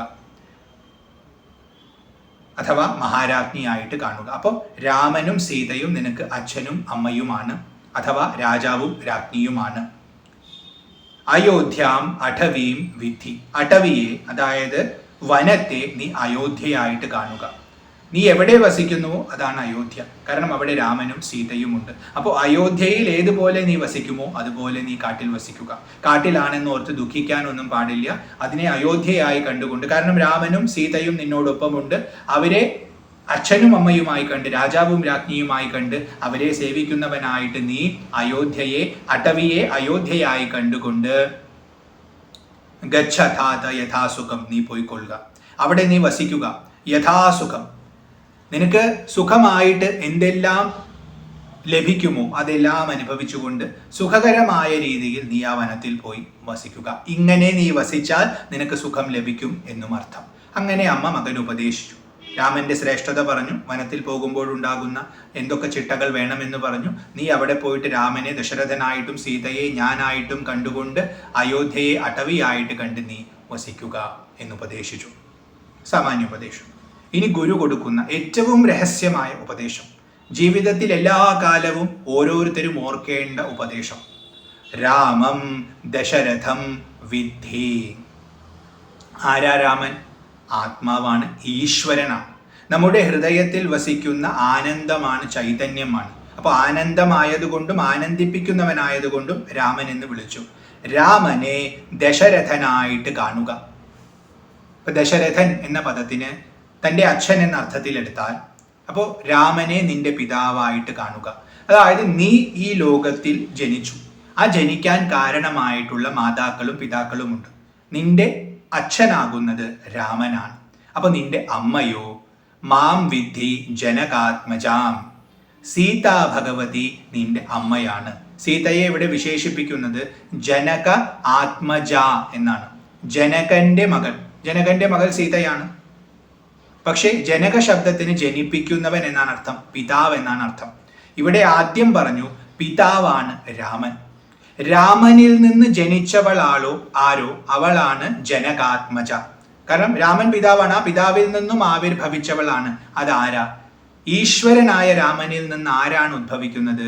അത് മായാ ഭഗവതിയാണ്, യോഗമായാ ഭഗവതി. ഭഗവാനെ പുരുഷനായി കണ്ടാൽ ഭഗവാന് ചുറ്റും ഇങ്ങനെ ചലിച്ചുകൊണ്ടിരിക്കുന്ന പ്രകൃതിയാണ് യോഗമായ. ഇവിടെ വൈവിധ്യത്തെ തീർക്കുന്നവളാണ് യോഗമായ. ആ യോഗമായയാണ് നിന്റെ അമ്മ. അപ്പോൾ ഈശ്വരൻ നിന്റെ പിതാവും ആ ഈശ്വരനിൽ നിന്ന് ആവിർഭവിച്ചിട്ടുള്ള ഈ മായ നിന്റെ അമ്മയുമാണ്. വളരെ ഗഹനമായ ഉപദേശമാണിത്. സാധാരണ സംസാരത്തിൽ നിന്നും മോചനം തേടാൻ ശ്രമിക്കുന്ന സാധകന് മായ ഒരു ശത്രുവായിട്ടൊക്കെയാണ് തോന്നുന്നത്. അതിനെ ത്യജിക്കണം, അതിനെ ഉപേക്ഷിക്കണം എന്നൊക്കെ രീതിയിലാണ് അവൻ കാണുക. അവനോട് പറയുകയാണ്, നിന്റെ ജനനത്തിന് കാരണമായ അമ്മയാണ് മായ, അച്ഛനാണ് ഭഗവാൻ, ആത്മസ്വരൂപത്തിലിരിക്കുന്ന രാമൻ. ആ ഭാവത്തിൽ നമുക്ക് കാണാൻ സാധിച്ചാൽ നമുക്ക് മായയോട് ഉപാസന വരും. മായയെ നമുക്ക് ഉപേക്ഷിക്കാൻ പറ്റില്ല. ഇതില്ല എന്ന് പറഞ്ഞാലും ഇത് നമ്മൾ അനുഭവിക്കുന്നു. അപ്പൊ ഈ പ്രകൃതിയെ, ഈ യോഗമായ ചൈതന്യത്തെ ഭഗവതിയായി കണ്ട്, സ്വന്തം അമ്മയായി കണ്ട് നമ്മൾ സമീപിക്കണം. അപ്പൊ നമുക്ക് നിത്യം രക്ഷയായി നമുക്ക് ചുറ്റും ഈ വൈവിധ്യങ്ങളൊക്കെ ഉണ്ടാക്കുന്ന അമ്മയാണ്, ഭഗവതിയാണ് മായ. അപ്പൊ ഭഗവാൻ ഈശ്വരൻ ഉള്ളതെന്തോ അത് ഐശ്വര്യം. അതുകൊണ്ടാണ് ഭഗവാന്റെ ഐശ്വര്യത്തിനൊരു രൂപം കൊടുത്ത് ഭഗവാന്റെ പത്നിഭാവം കൽപ്പിച്ചത്. അത് ശ്രീദേവിയാണ്, ലക്ഷ്മിയാണ്. ആ ലക്ഷ്മി എന്ന് പറഞ്ഞാൽ ഭഗവാന്റെ വിഭൂതിയാണ്. അപ്പൊ മായ തന്നെയാണ് ലക്ഷ്മി. എല്ലാ ഐശ്വര്യവും ആ അമ്മയാണ് ഉണ്ടാക്കുന്നത്. അപ്പോൾ രണ്ട് ഭാവത്തിൽ കാണുമ്പോൾ, ഒന്ന് വൈവിധ്യപൂർണമായി സദാ ചലിച്ചുകൊണ്ടിരിക്കുന്ന ഈ മായാ ഭഗവതി, മറ്റ് ഇതിനതീതമായി ഇതിനാധാരമായി നിൽക്കുന്ന ഭഗവാൻ പുരുഷൻ. ഇങ്ങനെ രണ്ട് ഭാവത്തിൽ, ഒന്നിനെ പിതാവായും ഒന്നിനെ മാതാവായും നീ കാണണം. ഇതൊരു ഉപദേശമാണ്. ഇനി ഒന്നുകൂടിയും സൂക്ഷ്മമായിട്ട്, അപ്പൊ ആദ്യം പറഞ്ഞത് എന്തുകൊണ്ടെന്നാൽ മായയെ ശത്രുഭാവത്തിൽ കാണാതെ അമ്മയായിട്ട് കാണുക. അപ്പൊ അമ്മയോടുള്ള വാത്സല്യം, ആ സ്നേഹം മായയോട്, അത് ദേവിയാണെന്നുള്ള ബോധത്തോടെ, ഭഗവാനിൽ നിന്ന് ആവിർഭവിച്ചവളാണെന്നുള്ള ബോധത്തോടെ സമീപിച്ചാൽ ആ മായ നമുക്ക് ഹിതകരമായി ഭവിക്കും. നമ്മെ സഹായിക്കാൻ വേണ്ടിയാണ് വാസ്തവത്തിൽ മായ. കാരണം നമ്മുടെ ഉള്ളിൽ വാസനയുള്ളത് തീർക്കണം. എന്നാൽ മാത്രമേ നമുക്ക് പരമപദം, ശാശ്വതമായ ആനന്ദം കിട്ടൂ. അത് നൽകാൻ വേണ്ടി പരിശ്രമിക്കുന്നവളാണ് മായ. അപ്പൊ മായയെ അമ്മയായി കണ്ടുകൊണ്ട്, നമ്മുടെ ഹിതത്തെ കാക്ഷിക്കുന്നവളായി കണ്ടുകൊണ്ട് നമ്മൾ ഉപാസിക്കണം. ആ ഭാവത്തിൽ മായയെ സ്വീകരിച്ച്, ആ മായയുടെയും ആവിർഭവത്തിന് കാരണമായിരിക്കുന്ന ഭഗവാനെ ഹൃദയത്തിൽ കണ്ടുകൊണ്ട്, ഭഗവാനെ പിതാവായി കണ്ടുകൊണ്ട് നീ ഉപാസിക്കണം. ഇനി ദശരഥ ശബ്ദത്തിന് ആ പേരെങ്ങനെയാണ് വന്നത്? ഇപ്പൊ അച്ഛന്റെ പേരാണ്, ആ പേരെങ്ങനെ വന്നു എന്ന് ചോദിച്ചാൽ, രഥത്തെ 10 ദിക്കിലേക്കും അയക്കാൻ സാമർഥ്യമുള്ളവൻ, അഥവാ രഥത്തെ 10 ദിക്കിൽ നിന്നും സംരക്ഷിക്കാൻ സാമർഥ്യമുള്ളവൻ, ഇതാണ് ദശരഥൻ. അപ്പോൾ വളരെ സമർത്ഥനായ വ്യക്തിയാണ്. 10 ദിക്കെന്ന് പറയുമ്പോൾ 4 ദിക്കുകൾ, 4 വിദിക്കുകൾ. അതായത് ഇപ്പൊ വടക്ക് എന്ന് പറഞ്ഞു, പിന്നെ കിഴക്ക് എന്ന് പറഞ്ഞു, അതാണ് ദിക്ക്. അതിൻ്റെ ഇടയിൽ വരുന്ന വടക്ക് കിഴക്ക് എന്നുള്ളത് വിദിക്ക്. അങ്ങനെ 8 എണ്ണമുണ്ട്. പിന്നെ മുകളിലും താഴെയും, ഇതാണ് 10 ദിക്കുകൾ. ഈ 10 ദിക്കിൽ നിന്നും രഥത്തെ സംരക്ഷിക്കാനും ഈ 10 ദിക്കിലേക്കും രഥത്തെ ചലിപ്പിക്കാനും സാമർഥ്യമുള്ളവൻ ദശരഥൻ. ഏതാണ് രഥം? ശരീരം. ഈ ശരീരത്തെ ഓടിക്കണമെങ്കിൽ നല്ല സാമർഥ്യമുള്ള ഒരാൾ വേണം. അതിനേറ്റവും അനുയോജ്യനായ വ്യക്തി ഈ ശരീരത്തിന്റെ അകത്ത് തന്നെ വസിക്കുന്ന ഭഗവാനാണ്, രാമനാണ്. പാർത്ഥസാരഥിയാണ് അദ്ദേഹം. ഭഗവാനെ സാരഥിയായിട്ട് കാണിക്കാനുള്ള രഹസ്യം ഇതാണ്. കാരണം നമ്മുടെ ഈ രഥം, ശരീരമാകുന്ന രഥത്തെ ഓടിക്കുന്നത് ഭഗവാനാണ്. അതിലേറ്റവും സമർത്ഥനായത് ഭഗവാനാണ്. അപ്പൊ നീ പ്രപഞ്ചത്തിലേക്ക് പോവുകയാണ്. എൻ്റെ കയ്യിൽ നിന്ന് ഉപദേശമെല്ലാം സ്വീകരിച്ച് നീ നിന്റെ വ്യവഹാരത്തിൽ ഏർപ്പെടാൻ പോവുകയാണ്. ആ സമയത്ത് ഓർക്കുക, നിന്റെ ഈ രഥത്തെ ഓടിക്കുന്നത് ഭഗവാനാണ്. ദശരഥനായിട്ട് നിന്റെ ഉള്ളിൽ ശോഭിക്കുന്നത് ഭഗവാനാണ്. ആ ഭഗവാനിൽ നിന്നും ഉദ്ഭവിച്ചിട്ടുള്ള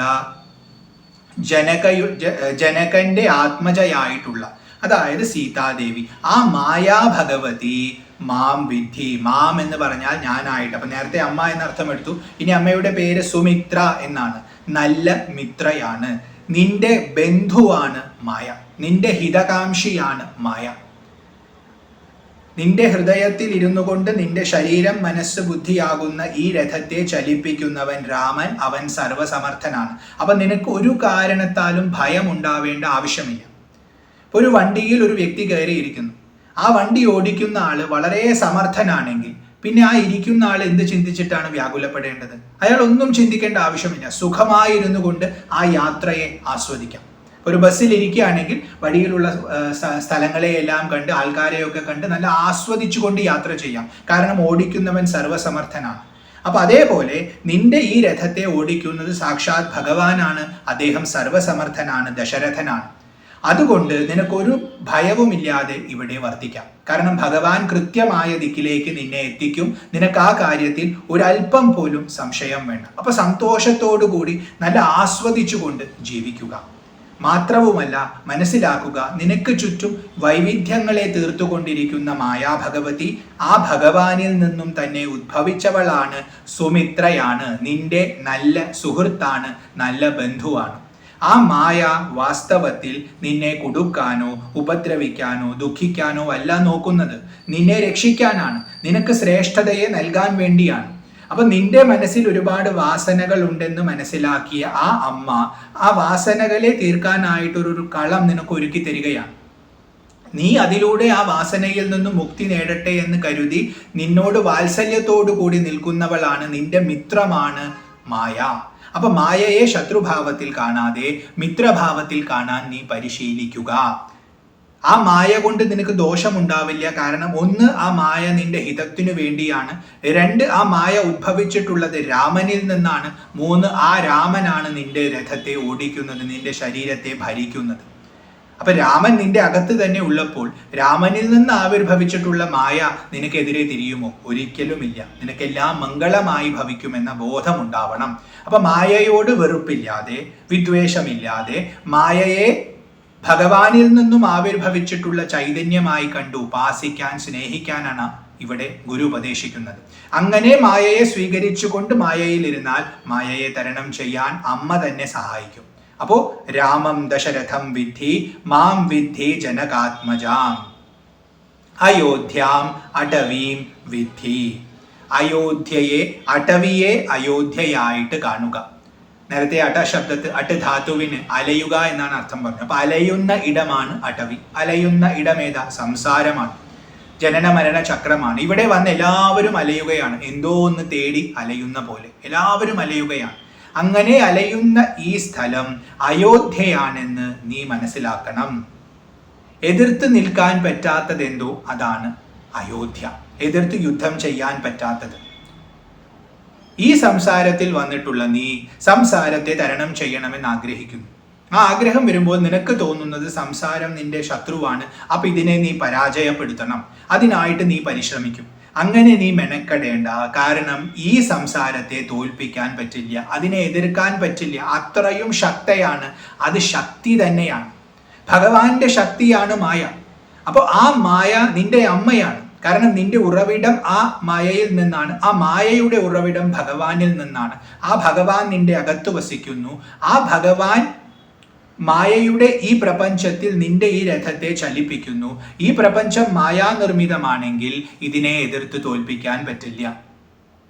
ഇന്ദ്രിയങ്ങളെയൊക്കെ ബലമായിട്ട് അടക്കി, മനസ്സിനെയൊക്കെ അടക്കി, ഇതിനെ മുഴുവനായിട്ട് ഉപേക്ഷിച്ച് താൻ തന്നിൽ തന്നെ രമിച്ചുകൊണ്ട് മോക്ഷം നേടുമെന്ന് പറഞ്ഞ് ഒരുവൻ വളരെയധികം പ്രയത്നിക്കുമ്പോൾ അവൻ്റെ ഉള്ളിൽ വാസനകൾ ഉണ്ടെങ്കിൽ ആ വാസന അവനെ പ്രേരിപ്പിച്ചുകൊണ്ടേയിരിക്കും. അങ്ങനെയുള്ള ആളെ മിഥ്യാചാരൻ എന്നാണ് ഭഗവത്ഗീത വിളിക്കുന്നത്, മിഥ്യയെ ആചരിക്കുന്നവൻ. അങ്ങനെയാവരുത്. നമ്മൾ നമ്മുടെ വാസനകളെ മനസ്സിലാക്കി അതിനനുസരിച്ച് പ്രവർത്തിക്കാനുള്ള സ്വാതന്ത്ര്യം ശരീരത്തിനും മനസ്സിനും ബുദ്ധിക്കും കൊടുക്കണം. അത് കൊടുക്കണമെന്നുള്ളത് ഉപദേശിക്കുകയാണ് ഇവിടെ. ഇതിനെ തോൽപ്പിക്കാൻ നിനക്ക് പറ്റില്ല. കർമ്മത്തെ ഉപേക്ഷിക്കാൻ ആർക്കും സാധിക്കില്ല എന്ന് ഭഗവത്ഗീതയിൽ ഭഗവാൻ വ്യക്തമായി പറയുന്നു. അതുകൊണ്ട് കർമ്മം ചെയ്യുന്നവരെ പിന്തിരിപ്പിക്കരുത്. അവർക്ക് ഉപദേശം കൊടുത്ത് മറ്റു വഴികളിൽ കൊണ്ടുപോയി അവരെ കൂടുതൽ കൺഫ്യൂസ്ഡ് ആക്കരുത്. കാരണം ജ്ഞാനം എന്ന് പറയുന്നത് അവസാനത്തെ അനുഭൂതിയാണ്. അത് കഴിഞ്ഞാൽ പിന്നെ ഒന്നുമില്ല, മുക്തമായി. പക്ഷെ പ്രവൃത്തി എന്നുള്ളത് ഈ സംസാരത്തിന്റെ നിയമമാണ്. അപ്പൊ വേദാന്തത്തിൽ ഇങ്ങനെ പറഞ്ഞിട്ടുണ്ട്, അവിടെ ഇങ്ങനെ പറഞ്ഞിട്ടുണ്ട് എന്നൊന്നും പറഞ്ഞ് ആൾക്കാരെ ഭ്രമിപ്പിക്കാതെ എല്ലാവരും കർമ്മത്തെ ചെയ്യുക. അപ്പോൾ ഇതിനെ എതിർക്കാൻ പറ്റില്ല. കാരണം ഇവിടെ വാസനയുണ്ടെങ്കിൽ പ്രേരണയുണ്ടാവും, പ്രേരണയുണ്ടെങ്കിൽ കർമ്മം ഉണ്ടാവും. ഇത് എതിർക്കാൻ പറ്റുന്നതല്ല. അതുകൊണ്ട് സംസാരമാകുന്ന ഈ അടവി, ഈ കാട്, ഈ വനം അത് അയോധ്യയാണ്, എതിർക്കാൻ പറ്റാത്തതാണ്. ഇത് മനസ്സിലാക്കിക്കൊണ്ട് ഗച്ഛ ഗച്ഛ യഥാസുഖം. നീ ചലിച്ചാലും എങ്ങനെയാണോ നിനക്ക് സുഖമുണ്ടാവുക അതുപോലെ നീ ഗമിച്ചാലും. വളരെ പ്രസക്തമായ ഉപദേശമാണ്. നിന്റെ ശരീര മനസ്സ് ബുദ്ധി എന്ന ഘടനയ്ക്ക് ചിലത് ഹിതമാണ്, ചിലത് അഹിതമാണ്. അത് ചിലത് പ്രിയമാണ്, ചിലത് അപ്രിയമാണ്. അപ്പൊ നിനക്ക് സുഖത്തെ ഉണ്ടാക്കുന്നത് നിനക്ക് പ്രിയമുള്ളതെല്ലാമാണ്. അത് ലഭിക്കുമ്പോൾ നിനക്ക് സുഖമാണ്, അപ്രിയമായത് ലഭിക്കുമ്പോൾ ദുഃഖമാണ്. അപ്പോൾ ഒരു വ്യക്തി ഇവിടെ ഉണ്ട്, അവൻ മനസ്സിലാക്കി സംസാരം എന്ന് പറയുന്നത് മായയാണ്, തോന്നലാണ്, ഇത് തരണം ചെയ്യണം. അപ്പൊ അവൻ വിചാരിക്കും സുഖവും ദുഃഖവും ഒന്നും വേണ്ട, അപ്പൊ സുഖത്തിന്റെ പിന്നാലെ പോയാൽ അതൊരു തെറ്റായ കാര്യമാണ് എന്നൊക്കെ അവൻ തെറ്റിദ്ധരിക്കും. ആ തെറ്റിദ്ധാരണ ഉണ്ടാവാൻ പാടില്ല എന്നാണ് ഗുരു ഇവിടെ പറയുന്നത്. സുഖത്തിന് വേണ്ടിയാണ് ശരീരവും മനസ്സും ബുദ്ധിയും പ്രവർത്തിക്കുന്നത്. അത് സുഖം തേടിയാണ് പ്രവർത്തിക്കുന്നത്. പരമമായ ആനന്ദം ഈശ്വരനാണ്, നീ അത് മനസ്സിലാക്കി. ആ ഈശ്വരൻ നിന്റെ ഹൃദയത്തിൽ ഉണ്ടെന്ന് നീ മനസ്സിലാക്കി. പക്ഷേ നിനക്ക് ആ അനുഭവം വന്നിട്ടില്ല. അനുഭവമില്ലാതെ നീ അനുഭവമുള്ളവനെ പോലെ അഭിനയിച്ചാൽ നിനക്ക് കൂടുതൽ ദുഃഖമുണ്ടാവും. അപ്പൊ അതുകൊണ്ട് അത്തരം മിഥ്യാചാരമില്ലാതെ നീ ചെയ്യേണ്ടത് എന്തെന്നാൽ ശരീരത്തിനും മനസ്സിനും ബുദ്ധിക്കുമാകുന്ന ഈ ജീവൻ എന്ന ഘടനയ്ക്ക് എന്താണോ സുഖമായിട്ടുള്ളത് അതിനനുസരിച്ച് അത് പ്രവർത്തിക്കട്ടെ. ഇപ്പോൾ ഒരു വ്യക്തിക്ക് ഒരുപാട് ധനം സമ്പാദിക്കണം, അതിലൂടെ ഒരുപാട് സാധനങ്ങൾ വാങ്ങി അനുഭവിക്കണം, ഇതാണ് ആഗ്രഹമെങ്കിൽ ആ ആഗ്രഹത്തെ ബലമായി അടക്കി പിടിക്കാതെ അതിനനുസരിച്ച് ആ ശരീരത്തെ വിടുക. കാരണം ഈ സംസാരത്തെ ആർക്കും എതിർക്കാൻ പറ്റില്ല. അപ്പൊ ഇവിടുത്തെ നിയമമുണ്ട്, വാസനയുണ്ടെങ്കിൽ കർമ്മം ഉണ്ടാവുമെന്നും കർമ്മമുണ്ടെങ്കിൽ ഫലം ഉണ്ടാവുമെന്നും നിയമമാണ്. അതിനനുസരിച്ച് അത് നടക്കട്ടെ. അപ്പൊ അതിന് പ്രിയമായിട്ടുള്ളത് സുഖമായിട്ടുള്ളത് എന്താണോ അതിനനുസരിച്ച് അത് അത് നടക്കട്ടെ, അത് പ്രവർത്തിക്കട്ടെ, വ്യവഹരിക്കട്ടെ. അങ്ങനെ വ്യവഹരിക്കുന്ന സമയത്ത് അതിന് പല അനുഭവങ്ങളും വരും, അത് നേടട്ടെ. ഇപ്പൊ നേരത്തെ പറഞ്ഞു, എല്ലാം സമർപ്പിക്കുക, ആ നേടുന്നതെല്ലാം ഭഗവാന് കൊടുക്കുക, പ്രവർത്തിക്കുന്നതെല്ലാം ഭഗവാന് കൊടുക്കുക, ഈ ഭാവത്തിലിരിക്കുക. നിനക്ക് ഭയം ഒരല്പം പോലും ആവശ്യമില്ല. കാരണം സർവസമർത്ഥനായ ഈശ്വരനാണ് ഇനി നിന്റെ വണ്ടി ഓടിക്കുന്നത്. നിനക്ക് സമർപ്പണം വന്നു, ദാനവും ദീക്ഷയും കൂടിയ യജ്ഞം നീ നടത്തുന്നു, അങ്ങനെ നീ യുദ്ധം ചെയ്യാൻ പോവുകയാണ് കർമ്മം. അപ്പൊ നിനക്ക് സമർപ്പണം പരിപൂർണമായുള്ളത് കൊണ്ട് നിന്റെ വണ്ടിയുടെ പൂർണ്ണ ഉത്തരവാദിത്വം ദശരഥനായ രാമനാണ്, അതായത് സർവസമർത്ഥനായ ഈശ്വരനാണ്. ആ ഈശ്വരനിൽ നിന്നും ഉണ്ടായിട്ടുള്ള ഈ മായ ഇനി ഇവിടെ നിന്ന് അങ്ങോട്ട് നിന്റെ ഹിതകാംക്ഷിയാണ്, അത് നീ മനസ്സിലാക്കി. കാരണം ആ മായ നിനക്ക് നല്ലത് മാത്രമേ വരുത്തൂ. പരമമായ പദത്തിലേക്ക് നിന്നെ നയിക്കാൻ വേണ്ടിയാണ് ആ മായ പരിശ്രമിക്കുന്നത്. ഇത് മനസ്സിലാക്കിയാൽ മായയോട് വിദ്വേഷമില്ലാതെ ഈശ്വരനിൽ സമർപ്പിതനായി ഉപാസനയോടുകൂടി മായയെ സമീപിച്ച് ശരീരത്തിനും മനസ്സിനും ബുദ്ധിക്കും എന്താണോ സുഖകരമായിട്ടുള്ളത് അത് ചെയ്യുക. അത് ചെയ്യുമ്പോൾ അതെല്ലാം ഭഗവാൻ സ്വീകരിക്കുന്നു എന്ന ഭാവത്തിൽ നീ ജീവിക്കുക. ഇങ്ങനെ നീ ജീവിച്ചാൽ നിന്റെ വാസനകൾ പരിപൂർണമായി ക്ഷയിക്കും, നിനക്ക് മോക്ഷം ലഭിക്കും. ആ തലത്തിൽ എത്തിക്കഴിഞ്ഞാൽ പിന്നെ എന്ത് എന്ന ചോദ്യമേ ഉദിക്കുന്നില്ല. കാരണം പിന്നെ നീ എല്ലാം അറിഞ്ഞു കഴിഞ്ഞു. അപ്പൊ അതുവരയ്ക്കുമുള്ള ഉപദേശമായി ഞാൻ തരേണ്ടതുള്ളൂ, അത് ഞാൻ ഇതാ നിനക്ക് തന്നിരിക്കുന്നു എന്ന് ഗുരു പറയുന്നു. ഇതാണ് അവസാനത്തെ ശ്ലോകം. രാമം ദശരഥം വിദ്ധി മാം വിദ്ധി ജനകാത്മജാം അയോധ്യാം അടവീം വിദ്ധി ഗച്ഛതാത യഥാ സുഖം. താത എന്ന് പറഞ്ഞാൽ മകനെ, കുട്ടിയെ എന്നാണ്. അപ്പോൾ വളരെ സ്നേഹത്തോടുകൂടി അമ്മ മകനെ വിളിക്കുകയാണ്. അതേ സ്നേഹത്തോടുകൂടി ഗുരു ശിഷ്യനെയും വിളിക്കുകയാണ്. പോവുക, സധൈര്യം പോവുക. ഹൃദയത്തിൽ രാമനുണ്ടെന്നുള്ള ബോധത്തോടെ, ആ രാമനിൽ നിന്നും ഉദ്ഭവിച്ചതാണ് നിനക്ക് ചുറ്റുമുള്ള ഈ മായ എന്ന ബോധത്തോടെ, ആ മായയോട് ബഹുമാനത്തോടെ, രാമനോട് ആദരവോടെ നീ ജീവിക്കുക. ശരീരത്തിനും മനസ്സിനും ബുദ്ധിക്കും എന്തെന്ത് ധർമ്മമോ അതത് ആചരിക്കട്ടെ. അതിനെ സ്വതന്ത്രമായി വിടുക. അത് ഓടിക്കുന്നത് ഭഗവാനാണെന്നുള്ള ബോധത്തോടെ ഭഗവാനിൽ സമർപ്പിതനായിട്ട് കഴിയുക. അങ്ങനെ കഴിയുമ്പോൾ ക്രമേണ ഭഗവത് അനുഭൂതി നിനക്ക് സിദ്ധിക്കും, മോക്ഷം നിനക്ക് ലഭിക്കും. ഇതാണ് സുമിത്രയുടെ ഉപദേശം, ഗുരുവിൻ്റെ ഉപദേശം. വളരെ പ്രസക്തമായ ഭാഗമാണ്. കാരണം ഓരോ മനുഷ്യനും ജീവിതത്തിൽ മനസ്സിലാക്കേണ്ട ഉപദേശം. വാൽമീകിയുടെ ഒരു മഹത്വമാണ് നമുക്കിവിടെ ദർശിക്കാൻ സാധിക്കുന്നത്. വെറും 5 ശ്ലോകങ്ങളിലൂടെ ഇത്രയും ആഴമുള്ള കാര്യം എന്നാൽ ഒറ്റ നോട്ടത്തിൽ ആർക്കും തോന്നുകയുമില്ല. ഒരു അമ്മ മകന് കൊടുക്കുന്ന ഉപദേശമായിട്ടും എന്നാൽ ഓരോ മനുഷ്യനുമുള്ള വാൽമീകിയുടെ തന്നെ ഉപദേശമായിട്ടും ഇത് ശോഭിക്കുന്നു. അങ്ങനെയുള്ള ഈ സുമിത്ര ഉപദേശത്തിൻ്റെ ലളിതമായ ഈ വ്യാഖ്യാനം ആ ശ്രീരാമചന്ദ്ര മഹാപ്രഭുവായി ശോഭിക്കുന്ന ഭഗവാന്റെ തൃപ്പാദങ്ങളിൽ സമർപ്പിക്കുന്നു. ഭഗവാന്റെ അനുഭൂതിയോടുകൂടി ജീവിക്കാൻ, ഭഗവത് ഭക്തിയോടുകൂടി ജീവിക്കാൻ, ഇതിൽ പറഞ്ഞിട്ടുള്ള പ്രകാരം ജീവിതത്തെ മാറ്റിയെടുക്കാൻ, ശ്രേഷ്ഠത നേടാനുള്ള പ്രാപ്തി ഭഗവാൻ നമുക്ക് എല്ലാവർക്കും പ്രദാനം ചെയ്യട്ടെ എന്ന് പ്രാർത്ഥിച്ചുകൊണ്ട് ഭഗവാനെ ഒന്നുകൂടി നമിക്കുന്നു. കൃഷ്ണ, ഗുരുവായൂരപ്പ, നാരായണ, ഹരി ഓം.